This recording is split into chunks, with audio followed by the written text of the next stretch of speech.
Everyone, welcome to JRF अड्डा। और हमारे सामने जो आपको दिख रही है स्नेहा सकारिया, वो है गुजरात से, यानी मेरे गुजरात से है। और इन्होंने जेआरएफ क्लियर कर लिया है। बहुत कम एज की है, एमएड के थर्ड सेमेस्टर में है, राजकोट से है। खैर वो खुद ही बताएंगी वो कहाँ से है। मैं तो गुजरात का नाम सुनते ही इतनी खुश हो गई कि क्या बताऊँ। और हमारे जेआरएफ अड्डा बैच की है। जेआरएफ क्लियर किया उन्होंने, और मुझे इतनी खुशी हुई जब उन्होंने मुझे बताया कि मैम मेरा जेआरएफ क्लियर हो गया, क्योंकि ये बहुत ज़्यादा साइलेंट लर्नर थी, बहुत ज़्यादा साइलेंट। मुझे तो याद भी नहीं है कि मतलब लाइव क्लास भी अगर अटेंड की हो तो कभी कमेंट किया हो। साइलेंट लर्नर है एकदम, ध्यान से सुनती थी। और अभी आप वो बताएंगे भी कि उन्होंने कैसे अपना जो है क्या क्या स्ट्रैटेजी अपनाई। पहले वैसे मैं वेलकम करती हूँ स्नेहा को इस thank interview you ma'am. Session में। और स्नेहा, अपने बारे में आप बताएं हमारे एस्पिरेंट्स को। हेलो एवरीवन, मैं गुजरात से हूँ और गुजरात के राजकोट से हूँ। रहती हूँ गोंडल में और मेरा एमएड अभी थर्ड सेम चल रहा है। और मैं गुजराती मीडियम से हूँ, ना ही इंग्लिश ना ही हिंदी, मैं गुजराती मीडियम से ही हूँ। और स्नेहा, आप गुजराती मीडियम से आपने बीएड भी किया है और एमएड भी कर रही हैं, है ना। मतलब देखिए, हाँ। लोग यहाँ पे रो रहे हैं कि मैम हम हिंदी मीडियम से हैं और नहीं कर पा रहे हैं क्लियर, जबकि मैं बाइलिंगुअल पढ़ाती हूँ, हिंदी इंग्लिश। और मानना पड़ेगा स्नेहा गुजराती मीडियम से है, और तो उन्होंने इंग्लिश मीडियम का ऑब्वियसली ऑप्ट करके उन्होंने निकाला है नेट नहीं जीआरएफ, सीधे जेआरएफ निकाला है। मतलब ये सबसे बड़ा एग्जाम्पल है हमारे सामने कि कैसे एक लैंग्वेज कभी भी बैरियर नहीं बनता अगर आपने ठान लिया कि आपको वो चीज़ चाहिए, है ना स्नेहा। स्नेहा, अभी हाँ। तुम ना पूरी स्ट्रैटेजी, यार मुझे तो जानने की बहुत इच्छा हो रही है कि तुमने कैसे पढ़ाई की, कहाँ से शुरू किया, किस तरह से पेपर 1 पेपर 2 दोनों को मैनेज किया, जल्दी बताओ। एक साल पहले अर्ली बर्ड बैच जेआरएफ अड्डा ने लॉन्च किया था, कुछ ऑफर थी तब मैंने उसको ज्वाइन किया था। और ये सजेशन मुझे मेरे फियांसे ने दिया था कि आप देखो, आपको पसंद आए तो हम ज्वाइन करते हैं। तो मैंने अदिति मैम का पहला क्लास देखा था। और हम गुजरातियों की एक खासियत है कि मिर्च मसाला हो तभी मजा आता है। तो अदिति मैम का क्लास देख के ऐसा लगा कि अरे यार, ये तो अपने अपने को अच्छा लगेगा और बरोबर होगा। हम ऐसे ही मैंने ज्वाइन किया। फिर 6 महीने में जो बोली दिसंबर वाली एग्जाम आई, फिर दिया तो नेट का एक क्वेश्चन से रह गया था। उस साल हमारे गुजरात में जी सेट होती है, एलिजिबिलिटी टेस्ट, तो वो क्वालिफाई हो गई थी, पर नेट में एक क्वेश्चन से रह गई थी। पर उसमें क्या था कि उस साल इतनी प्रिपरेशन भी नहीं हुई थी और 4 से 5 यूनिट ही मैंने कवर कर पाई थी। उतने 4 से 5 यूनिट कवर होने के बाद भी एक क्वेश्चन से रह गई थी। तो ऐसा लगा कि ना ना, अपने को तो आएगा और कुछ ऐसा नहीं होगा कि मैं नहीं कर पाऊंगी। फिर ऐसे ही प्रॉपर वे में प्रिपरेशन चालू की। और पेपर 1, और पेपर 1 में स्पेशली इंडियन लॉजिक कितनी बार देखा। पहले मैं बैच ज्वाइन किया तो उससे पहले एक एजुकेटर से पढ़ती थी वैसे ही। पर जब आपने रचना मैडम का इंडियन लॉजिक देखा, पहली बार में ही समझ आ गया। और इंडियन लॉजिक की जो भी क्लासेस होती है वो डेली, ऐसा नहीं कि एक बार छोड़ दिया, डेली एक या दो वीडियो देख के चलता है। इंडियन लॉजिक है, हायर एजुकेशन है, कम्युनिकेशन है, टीचिंग एप्टीट्यूड, वो सब मैंने आपकी क्लासेस से ही, यूट्यूब और पेड क्लासेस से की। अदिति मैम का आईसीटी रिसर्च और वो सब, मैथ्स एंड रीजनिंग। फिर पेपर 2 एजुकेशन, उसका तो मैं मेरा अप डाउन चलता है कि मैं गोंडल से राजकोट अप डाउन करती हूँ। तो दिन का अबाउट 4 ओवर 4 घंटे अप डाउन में ही चले जाते हैं। तो घर में टाइम नहीं मिलता और डिपार्टमेंट में भी हमको 12 to 6 प्रॉपर रहना पड़ता, तो वहां पे भी टाइम नहीं मिलता। तो बस में ही अप डाउन करते करते वीडियो सुनती हूँ, और 2x की स्पीड से सुनती हूँ, क्योंकि रिकॉर्डेड सुनती हूँ और कम टाइम में ज्यादा कवर करना है, तो 2x की स्पीड से सुन रही थी। इससे क्या हुआ कि स्पीड में ही सुनने की मुझे आदत थी। नॉर्मली रचना मैम या आदित्य मैम का आवाज कैसा है मुझे पता ही नहीं है। आपसे अभी बात कर रही तो पता है कि नॉर्मली इनकी आवाज ऐसी है, वरना 2x की स्पीड में ही चलता है ऐसे डीलक्स एक्सप्रेस की तरह। और इससे क्या हुआ कि मुझे क्वेश्चन को पढ़ने में और समझने की स्पीड मेरी बढ़ गई, क्योंकि मैं सुनती ही ऐसे थी, मैंने प्रिपरेशन ही ऐसे की थी। तो स्पीड में मुझे समझना और उसको पढ़ने की आदत मुझसे पहले से ही है। इसलिए टाइम मैनेजमेंट का इश्यू मुझे बहुत ज्यादा नहीं होता। इस जून की एग्जाम जो कैंसिल हुई उसमें अबाउट 50 मिनट पहले मेरा पेपर 1 और 2 दोनों कंप्लीट हो गया था। कितना? और अब 50? 50? 50 मिनट पहले? नहीं, 15, अच्छा, 15। हाँ, मैं तो घबरा गई। 15 मिनट नहीं नहीं। पहले भी? वाह, क्या बात है भाई, 15 मिनट पहले भी हो जाना बहुत बड़ी बात है। और उसमें भी अच्छा स्कोर था, 210 प्लस हो रहा था। और वो क्वेश्चन बात करके जो कॉन्फ्यूजन वाले थे उसको बात करके 210 हो रहा था। फिर कैंसिल हुआ तो ऐसा दुख तो हुआ कि क्या यार, इस बार अच्छा गया था। और फिर आपको बताती हूँ कि क्वेश्चन एग्जाम सेंटर से सब बाहर निकल रहे थे तो सब बोले थे अच्छा गया, अच्छा गया। मैं कही, अरे यार, सबका अच्छा गया। वो प्रिपरेशन कोई नहीं करता था, मैं करती थी इतने गंदों से। और फिर भी बोल रहे अच्छा गया, अच्छा गया। मैं तो टेंशन में आ गई कि सबका अच्छा गया तो कट ऑफ तो इस बार आ ही जाएगा ना, अपना अपनी बारी आएगी या फिर कैंसिल हो गया। फिर फिर से ये प्रिपरेशन स्टार्ट करने में थोड़ी दिक्कत हुई वो, क्योंकि एक बार छूट छोड़ दिया होता है ना, तो फिर से ये शुरू करने में ऐसी मजा भी नहीं आता। और आपको ऐसा लगता है कि ये तो मुझे आता है, ये तो मुझे आता है। ऐसे ही और कॉन्फिडेंस में शायद गलतियां हो जाती है। फिर रोज रात को, हेलो, हाँ हाँ, ओके। स्नेहा। फिर रोज, आवाज आ रही हाँ हाँ, आ रही है, आवाज आ रही है। है? फिर रोज रात को 9 बजे से 12 बजे या 1 बजे तक आपके वीडियो, वो जो भी है वो कवर करती हूँ। मैराथन सारी लगाती हूँ, क्वेश्चन, प्रीवियस ईयर क्वेश्चन लगाती हूँ। ऐसे मैंने पेपर 1 और पेपर 2 की तैयारी कर ली। फिर वीडियो देखने के बाद उसका डिस्कशन चलता है, मेरा और मेरे फियांसे का। वो पूछते हैं और मैं बताती हूँ। वो सोशियोलॉजी से है तो एजुकेशनल सोशियोलॉजिकल एजुकेशन है, उसकी सारी समझ और उसका जो भी कंटेंट है उससे पढ़ लेती हूँ। और समझाते हैं तो समझ भी आ जाता है, तो ऐसा नहीं है कि पेपर 1 में कोई कंफ्यूजन होता है या इतने बहुत नहीं होता। और मैथ्स और डीआई, मैं मैथ साइंस वाली हूँ, फिर भी मैंने वो नहीं किया क्योंकि अरे मुझ यार, चलो, मतलब मैथ्स और डीआई को छोड़ने के बाद भी तुम्हारा जेआरएफ तो निकल गया। मतलब हाँ ये फॉर्मूला काम आता है कि अगर मैथ्स डीआई बहुत टफ लगता है, नहीं हो पा रहा है, तो आप उसको छोड़कर जो बचे हुए यूनिट्स है उसको स्ट्रॉन्ग कर लो। हाँ। है ना? अदिति मैम की स्टार्टिंग में वो स्ट्रेटेजी थी ना, 70% रेस्ट टू 30%। तो 30% में मैंने डीआई और मैथ्स को ऐसे देखा भी नहीं उसकी तरफ कि ये क्या है, चलो जाने दो उसको। बाकी के जो पोर्शन है उसको रिपीटेडली मैंने रिवीजन किया और रिपीटेडली उसका वीडियो देख के जो भी कंफ्यूजन होता है और इन्वायरमेंटल या कुछ भी होता है तो डायरेक्ट साइट पे जाके, वेबसाइट पे जाके भी देख वेरीफाई करके पढ़ती हूँ। ऐसी आदत सी हो गई है कि कुछ भी मान नहीं लेती हूँ, उसको वेरीफाई करने के लिए वेबसाइट या गवर्नमेंट सोर्सेज का जो भी होता है उसका उपयोग करती हूँ। अच्छा, मतलब ये है कि अगर मैं जो पढ़ा रही थी आपको, जो पीडीएफ दे रही थी, इसके अलावा तुम गवर्नमेंट के वेबसाइट्स को भी विजिट करती थी, है ना? एक्स्ट्रा भी नॉलेज अपनी तरफ से भी कलेक्ट करके पढ़ाई करती थी, है ना? वाह, तो यस, क्या बात है। एमडीजीज और एसडीजीज होते उसकी वेबसाइट पे जाके इन डिटेल देखती तो कि क्या है और कैसे होता है, क्योंकि एक बार में समझ में नहीं आता।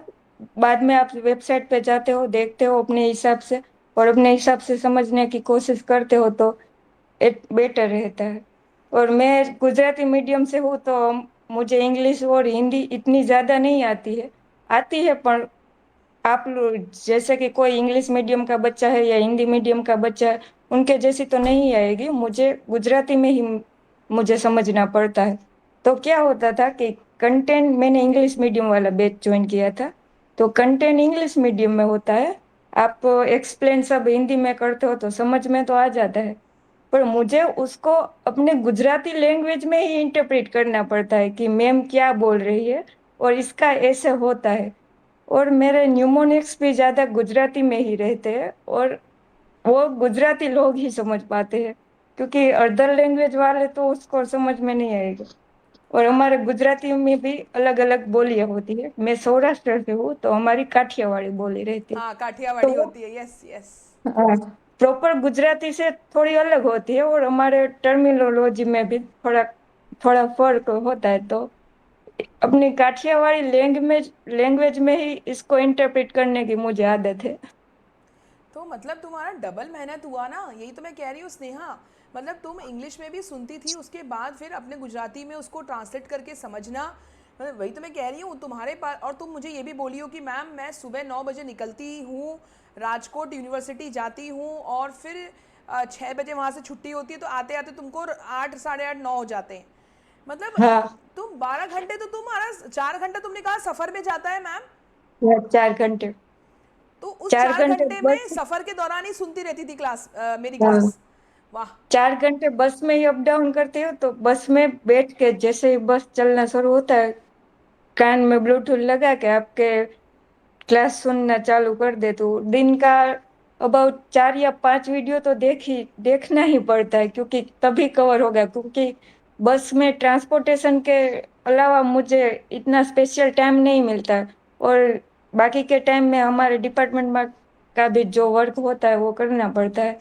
तो ऐसे स्पेशली टाइम निकाल के करने का मुझे कोई ज्यादा वेकेशन या छुट्टियां होती है तभी कर सकती हूँ। और बाकी रेगुलर जब स्टडी चलती है तो मैनेज करना पड़ता है ऐसे। अच्छा, मुझे एक बात बताओ स्नेहा, फिर हम्म। तुमने क्या नोट्स बनाए थे, या फिर हाँ, बोलो। नोट्स का ऐसा है कि 1-2 यूनिट्स के बनाए, फिर मुझे लिखने में बहुत ही आलस हूँ मैं। लिखना नहीं पसंद मेरे।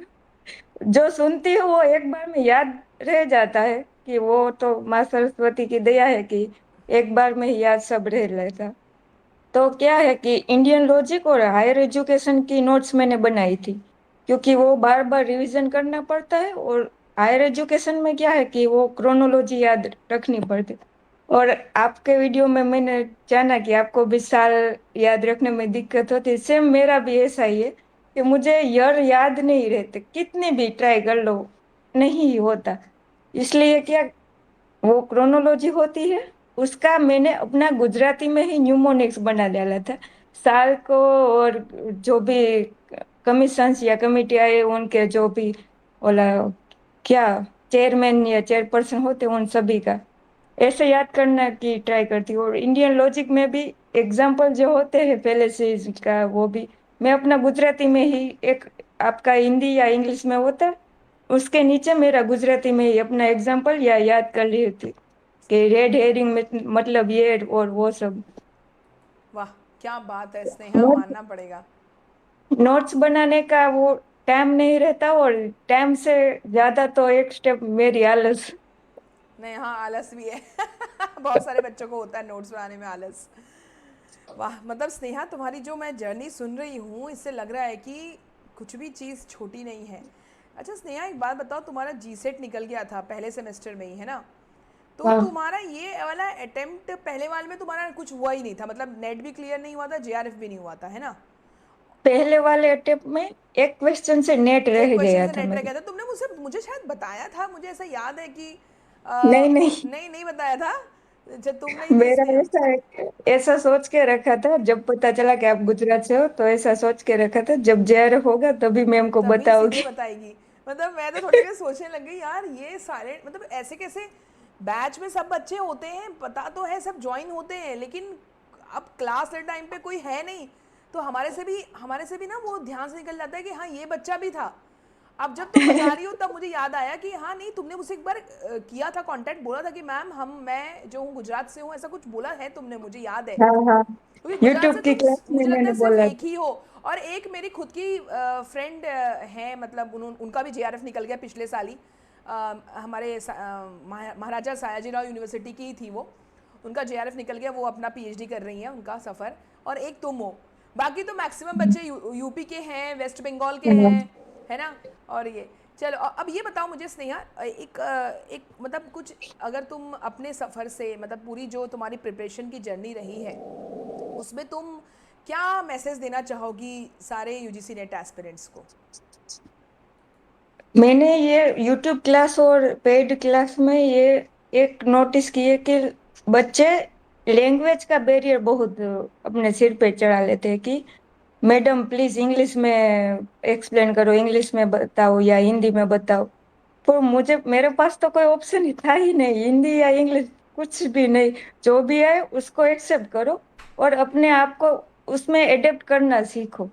क्योंकि कोई भी वातावरण, हमारे गुजरात में कहावत है कि मन होय तो माळवे जवाय। એટલે आपकी प्रबल इच्छा शक्ति होती है तो आपको कोई भी बैरियर या कोई भी परिस्थिति आपको अफेक्ट नहीं कर सकती। अगर आपने ठान ही लिया कि ये करना है तो चाहे कुछ भी हो, आप करना ही है और आपको करना ही चाहिए। क्योंकि एक बार मैंने पढ़ा था कि कभी भी ऐसे पीछे स्टेप लेने या पीछे हटने का मन में ख्याल भी आए तो ये सोचना कि शुरुआत क्यों शुरू क्यों किया था। क्योंकि जब ये क्वेश्चन अपने आप से पूछते हो ना तब वो सब याद आता है कि ऐसा ऐसा सोच के मैंने ये शुरू किया था कि मुझे ये करना है या जेआरएफ चाहिए या मेरे परिवार या अपने कोई भी रिलेटिव्स के सपने पूरे करने या खुद अपना सपना पूरा करना। तो वो याद रहेगा ना, तो आपको ऐसा ख्याल भी नहीं आएगा कि नहीं छोड़ देते हैं ये नहीं होगा। बहुत बहुत बड़ी बात बोली है तुमने, शुरू क्यों किया था, बस उसको ध्यान रखो, फिर अपने आप तुम्हारा वापस से जो है स्टार्ट हो जाओगे प्रिपरेशन करना। बिल्कुल सही स्नेहा। और स्नेहा, तुम्हारी जो फियांसी है उनको भी भाई बहुत बड़ा थैंक्स, क्योंकि लोग तो मतलब हस्बैंड भी होते हैं, पति बन जाते, मतलब हस्बैंड होते हैं या कोई मेल है उनकी लाइफ पार्टनर, वो भी इतना साथ नहीं देते हैं। अभी तो तुम्हारे वो इंगेजमेंट ही हुई है और वो तुमको इतना साथ दे रहे हैं, तो really congratulations to you and say thanks to your fiancee also. मेरी तरफ से उनको बहुत सारा आशीर्वाद है कि तुम्हारा साथ दे रहे हैं वो, और भगवान करे तुम दोनों ऐसे ही खुश रहो और आगे भी शादी होने के बाद दोनों मिलकर जो है प्रोफेसर बनना और नाम रोशन ऐसा करना अपने माँ बाप का। प्रिपरेशन के दौरान ऐसा होता था कि रोज रात को उनको रिपोर्ट सबमिट करनी पड़ती है कि आज क्या किया।